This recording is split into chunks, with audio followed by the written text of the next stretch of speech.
ये जो uncommon thought, जो कॉमन थॉट में से निकल के आ रहे हैं, इसके लिए क्या होना चाहिए, क्या किया जाना चाहिए? तो वो उसको कब अनकॉमन हो गई उसको खुद को नहीं पता लगा ना, क्योंकि वो उसकी हैबिट में आते आते इतनी मैच्योर हो गई वो थॉट, और उसको लगा है तो नॉर्मल है। चोरी का मेरे को और भी ऐसी केस स्टडी है मेरे पास, जिसमें काफ़ी रिच फैमिली के घर की बहुएं होती हैं, ये वो होती हैं, वो भी करती हैं चोरी। They have got everything in spite of that जो है। तो what is that? This is basically a habit. अगर अपन एक ही चीज को 21 डेज तक रोज करेंगे तो हमारे दिमाग की ये फितरत होती है कि वो 21 डेज में किसी भी चीज को अपनी हैबिट बना लेता है। अगर हम सपोज फॉर एन एग्जांपल मुझे चाय छोड़नी है, तो मैं अगर 21 डेज तक नहीं पीऊंगी तो मेरी वो हैबिट ब्रेक हो जाएगी। तो कोई भी इन चीज़ों में अगर आया है या लत में आ रहा है तो उसको अपन को ब्रेक करने की ज़रूरत है। तो अल्टीमेटली ये फोमो और जो पीयर प्रेशर बोलते हैं, ये अपने मेंटल पीस को ख़राब ही करता है, and it is not right for the generation which is going right now.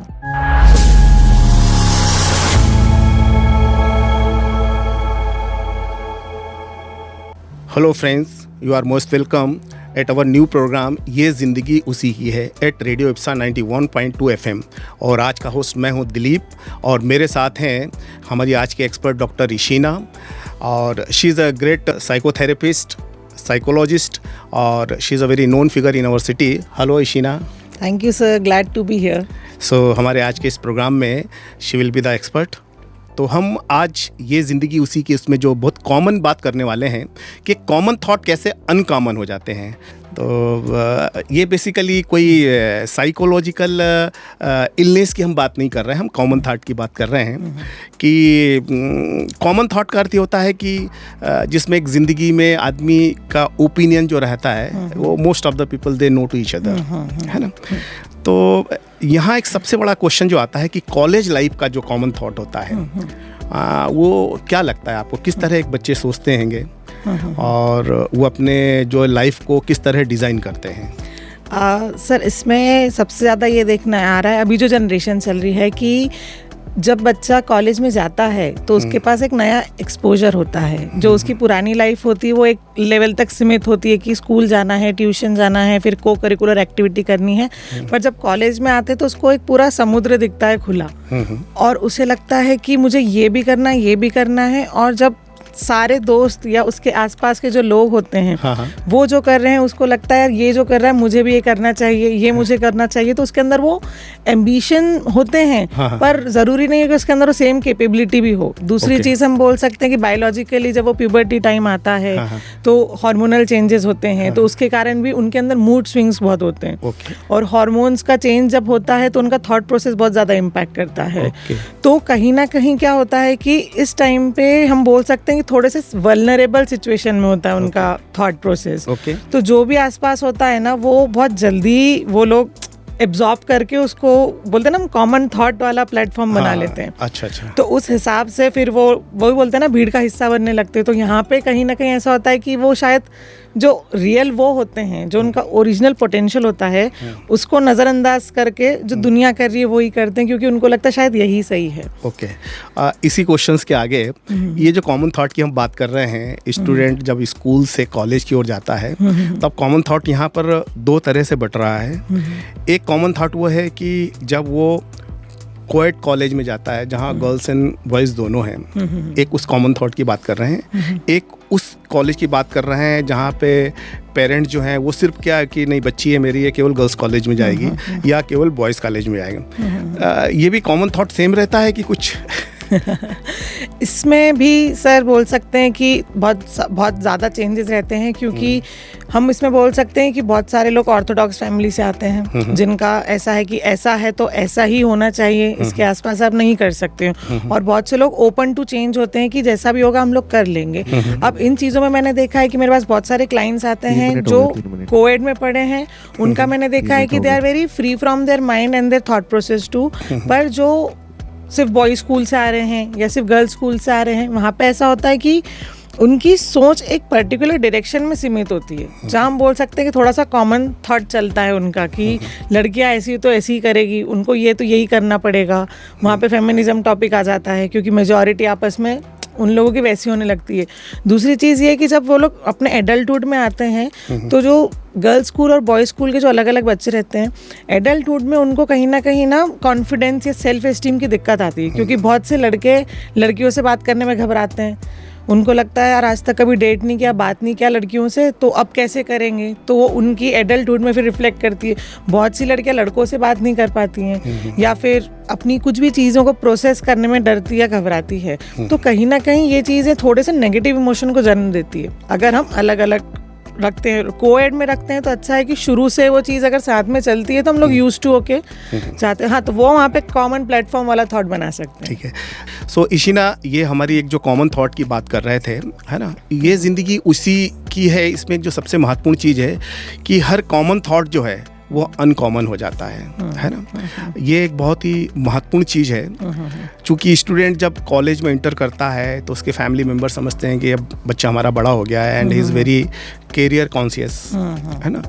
And suddenly कुछ ना कुछ इवेंट ऐसा हो जाता है जो उसके लाइफ के लिए बड़ा मतलब रिमार्केबल हो जाता है। What do you think about it?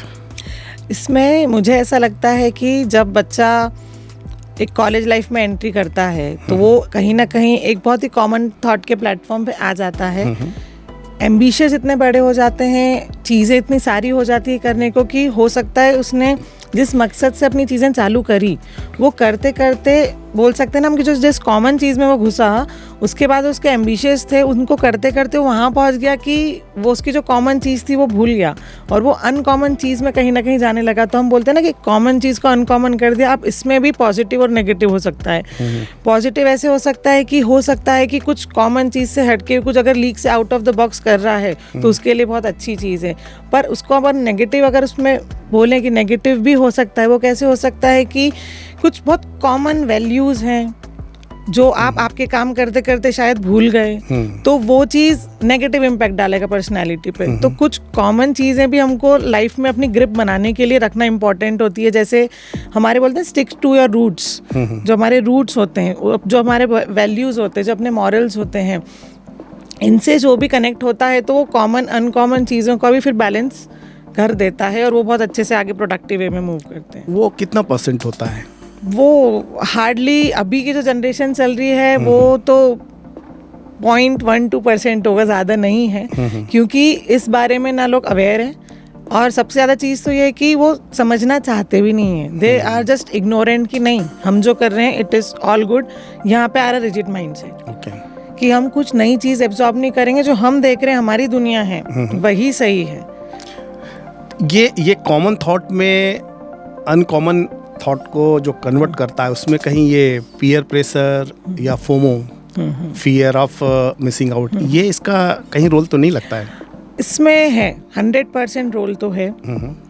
हम सबसे पहले बात करते पीयर प्रेशर की, तो पीयर प्रेशर भी एक होता है कि बोल के किया जाता है और कुछ चीज़ें ऐसी होती है कि बिना एक्शन से सिर्फ जेस्चर से समझ में आता है कि for an example social media पे देख रहे कि अच्छा ये ऐसा कर रहा है तो मैं भी ऐसा करूँगा, उसने ऐसा किया तब वो वहाँ गया था तो मैं भी जाऊँगा। तो अब इसके अंदर एक कहीं ना कहीं पीयर प्रेशर आता है कि उसके दोस्त बोलते तू नहीं गया, तू बेवकूफ़ है, तू नहीं गया तो मतलब तू तो कूल ही नहीं है। और अभी ये सब चीज़ें अगर आप कर रहे हो तो आप कैटेगरी में आते हो कि यार कूल है ना। और फोमो भी एक इन्हीं बच्चों ने एक स्लैंग बनाया हुआ है इंटरनेट पे जिसको बोलते हैं फियर ऑफ मिसिंग आउट।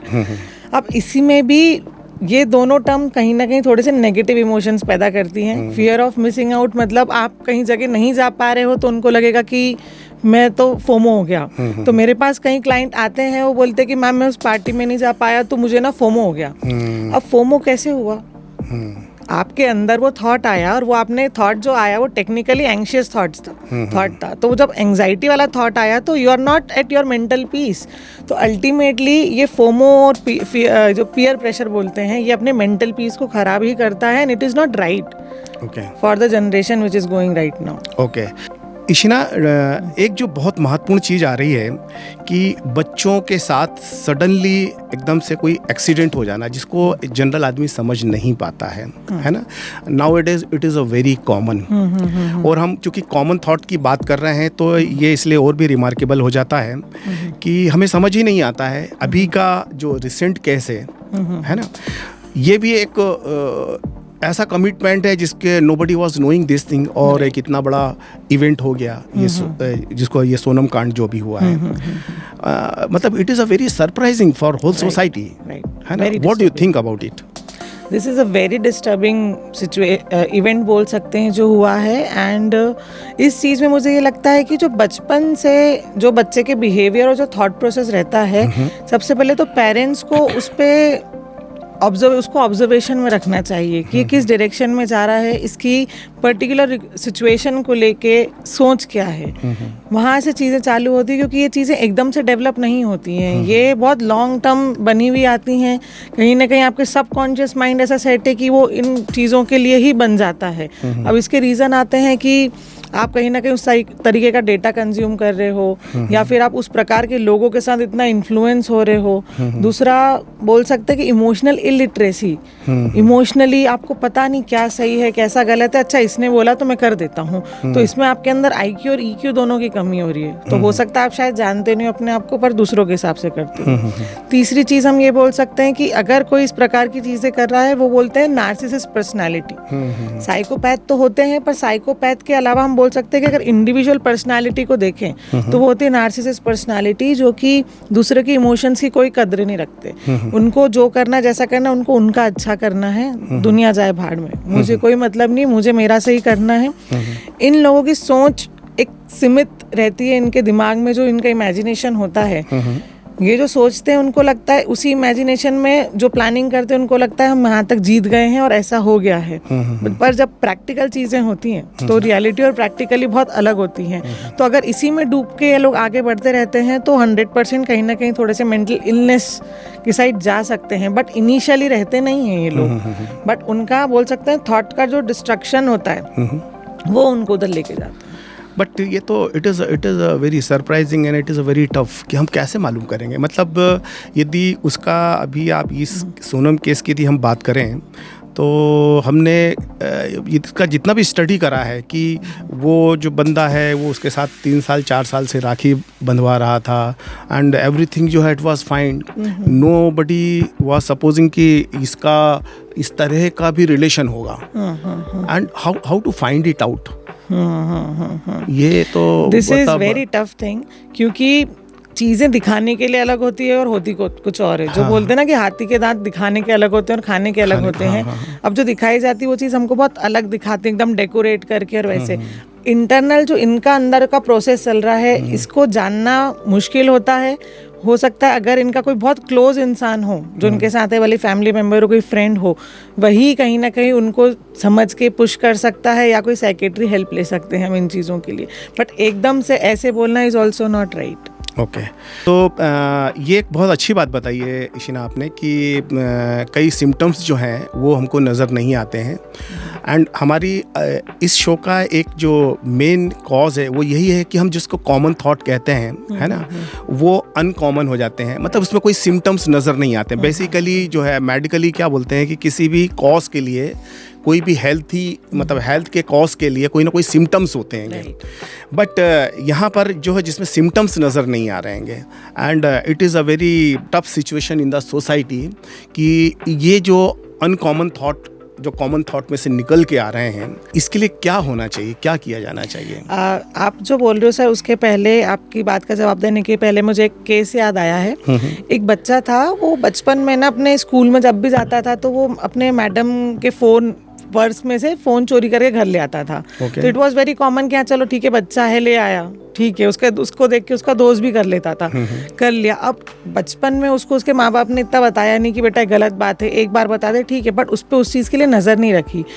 अब उस बच्चे की जब वो चोरी करने की आदत पड़ी तो वो करते करते वो दूसरी चीज़ें भी चोरी करने लग गया। और जब बड़ा हुआ तो उसके कॉलेज डेज की बात है, फिर वो रिलेशनशिप में आया और वहाँ पे जाके जो उसकी गर्लफ्रेंड थी उसके सामान ही चोरी करने लग गया था। अच्छा। तो उसी बीच में भी ये जो फेस था, उस बीच में भी उसने कोई शॉप में जा रहा है तो वहाँ से कुछ चोरी कर लिया, तो उसकी एक हैबिट में आ गया था, एक आदत बन गई थी।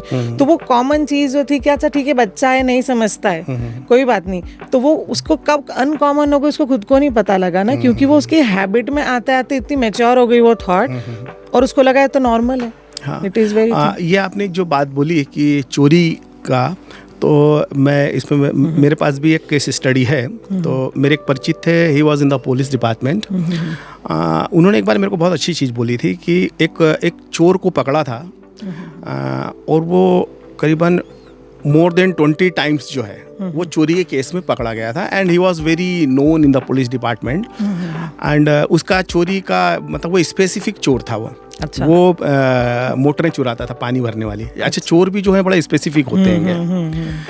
तो इंटरेस्टिंग चीज़ ये है कि वो जो अधिकारी बता रहा था कि चोरी जो है ना एक एडिक्शन है। ये मार खाते हैं, ये बंद होते हैं, है ना, सब चीज़ें होती हैं इसमें। चोरी करने में अपने यहाँ जो धाराएं बहुत सिंपल होती हैं, 1-2 महीने में छूट के आ जाता है वो। और छूट के आने के विदिन 7 डेज वो फिर चोरी करता है ना। तो ये क्या है, ये कौन सी साइकोलॉजिकल इलनेस है? ये एडिक्शन, उन्होंने एडिक्शन शब्द बोला था, है ना। और चूंकि ये चोरी का मेरे को और भी ऐसी केस स्टडी है मेरे पास जिसमें काफ़ी रिच फैमिली के घर की बहुएं होती हैं, ये वो होती हैं, वो भी करती चोरी। They have got everything in spite of that जो है। तो what is that? This is basically a habit, this is not a mental illness. कोई भी अगर एडिक्शन है तो एडिक्शन का मतलब होता ही, अगर सिंपल लैंग्वेज बात करें, कि वो हैबिट है। हम लोग एडिक्शन बोलते हैं कि उसको सिर्फ स्मोकिंग की हैबिट है, उसको एडिक्शन है, या अल्कोहल का एडिक्शन है, या ड्रग्स का एडिक्शन है। एडिक्शन सिर्फ इन्हीं का नहीं होता, किसी को चाय का एडिक्शन होता है, किसी को पूरे टाइम उनको लगता है हाथ धोते रहो, बोलते हमको एडिक्शन है। तो basically these are not addiction, terminology वैसी दी है, पर वो हैबिट हो जाती है। तो अगर अपन एक ही चीज़ को 21 डेज तक रोज करेंगे तो हमारे दिमाग की ये फितरत होती है कि वो 21 डेज में किसी भी चीज़ को अपनी हैबिट बना लेता है। अगर हम सपोज फॉर एन एग्जाम्पल मुझे चाय छोड़नी है तो मैं अगर 21 डेज तक नहीं पीऊंगी तो मेरी वो हैबिट ब्रेक हो जाएगी। तो कोई भी इन चीज़ों में अगर आया है या लत में आ रहा है तो उसको अपन को ब्रेक करने की ज़रूरत है। पर उसके लिए वही बात आती है कि फिर दिमाग को ट्रेनिंग दो उस हिसाब से। तो जैसे अपन जिम में जाके ट्रेनिंग करते हैं, वैसे कोई एक साइकोथेरेपिस्ट या फिर कोई ऐसा जो आपको पर्सनल सजेशन देता है, उसकी हेल्प से अपने ब्रेन को अपन ट्रेन कर सकते हैं। ओके, सो फ्रेंड्स, ये था हमारा आज का प्रोग्राम, ये ज़िंदगी उसी की। और हमारे साथ हैं doctor Ishina, she is expert psychologist, psychotherapist और स्मार्ट पर्सनालिटी हैं। बहुत सारे अनकॉमन थॉट को कॉमन थॉट में कन्वर्ट करती हैं। हमारे इस एपिसोड को हम आगे भी जारी रखेंगे। तब तक के लिए स्टे ट्यून विद 91.2 FM, जो कहे दिल की बात।